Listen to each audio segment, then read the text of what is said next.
What's up, everybody? Welcome back to Double T Gaming. It has been a long time since I made a video, and I apologize.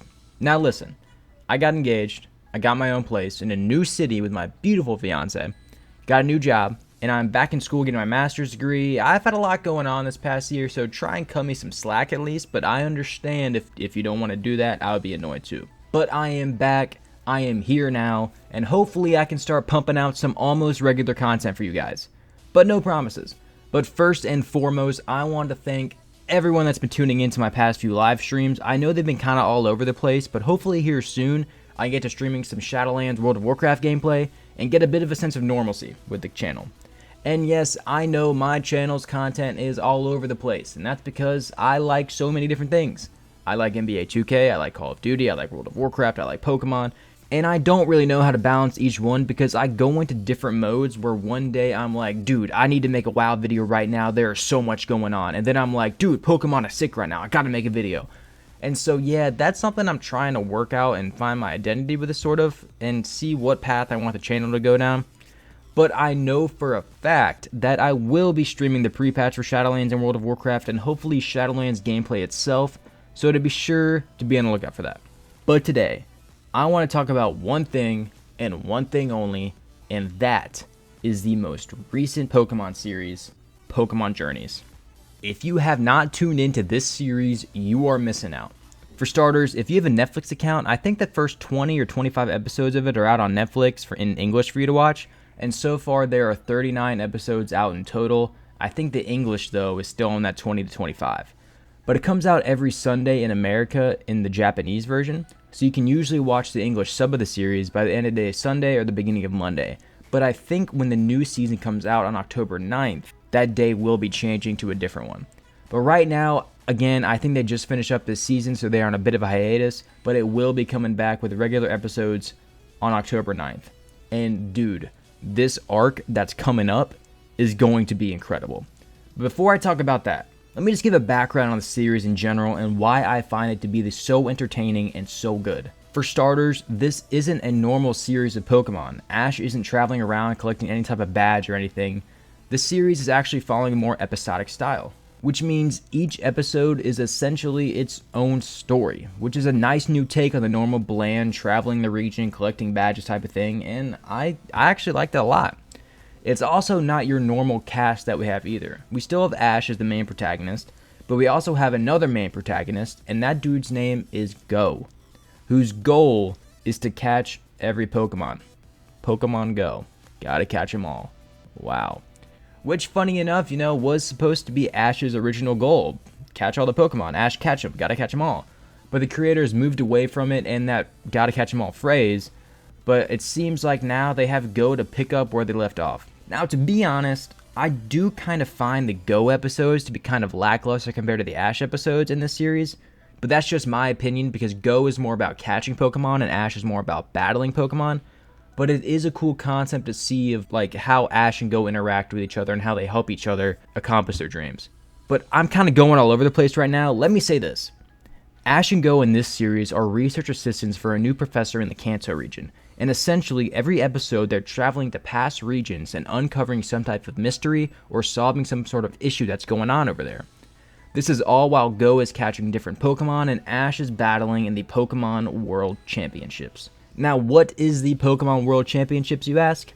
Well, it's basically a giant ranking tournament system of the top 10,000 trainers, I think it was, in the world.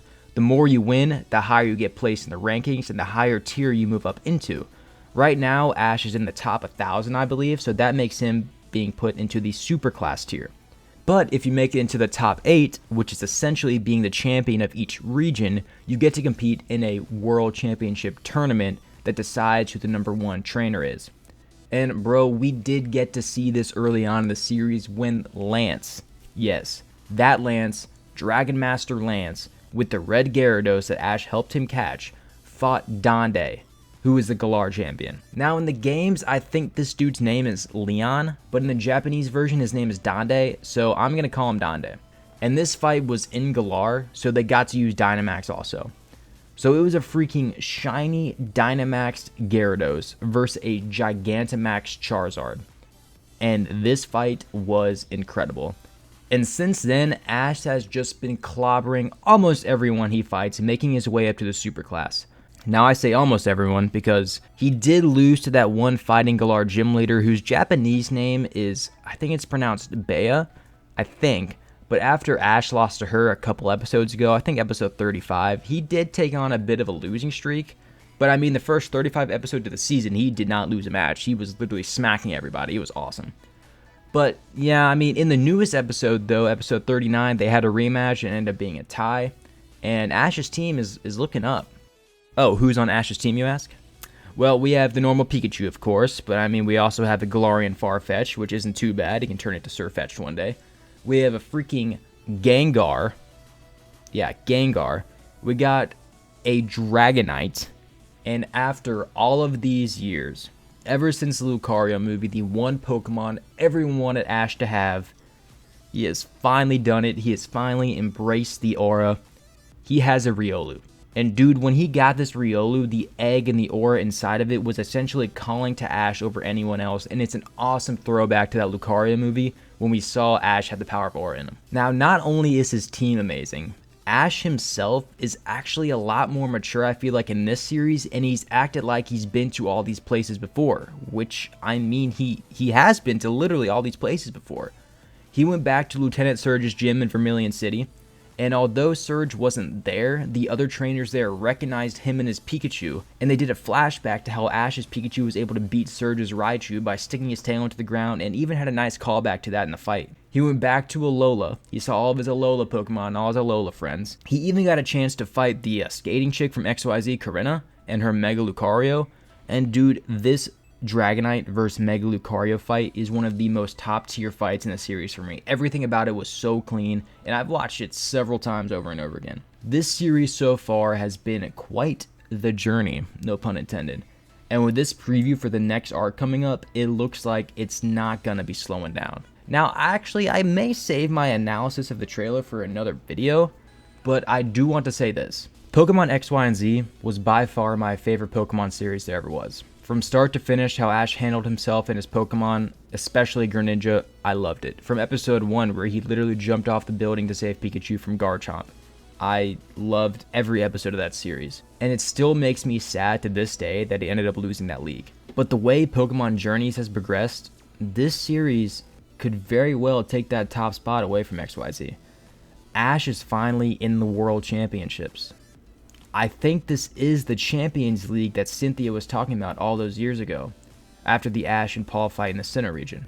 The best trainers in the world find each other in the battle in hopes of being in the top 8 and fighting number 1 and becoming number 1. The Pokemon World Champion. And I feel like Ash is going to get there one day and have a real fight with Dande. Because, I mean, he fought him once, and this was when Pikachu was like fresh Dynamax and had no idea how to fight being so big. So I feel like once he gets used to it, he should be able to give Dande and his Charizard maybe a run for their money. But all in all, if you have not watched this Pokemon series, what are you doing? If you are a Pokemon fan, or like just want to hit that nostalgia a little bit, you gotta watch this series. But anyway, I just want to let you guys know my thoughts on this new Pokemon show. I think I'll be making another video analyzing the Darkest Day arc that's coming up in the show, because that looks so freaking sweet. But thank you guys for watching. This is Double T Gaming. Let me know how you guys feel about the series in the comments below. And I hopefully will see you guys in the next video.